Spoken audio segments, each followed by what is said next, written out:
Assalamu alaikum students. I hope you are all fine at home. Let's start today.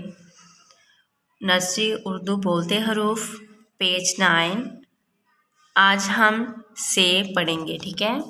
से के ऊपर कितने dots होते हैं? 3। Count with me.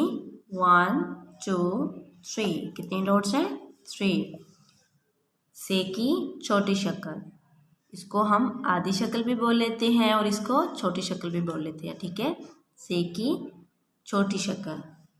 से क्या बनता है? से समर। समर किसको कहते हैं? फल को कहते हैं, ठीक है। समर का मतलब है फल।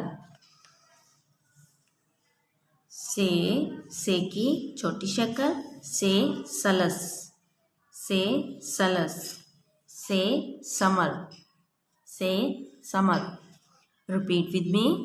से की छोटी शक्ल से सलस से समर। Thank you so much. अल्लाह हाफिज़।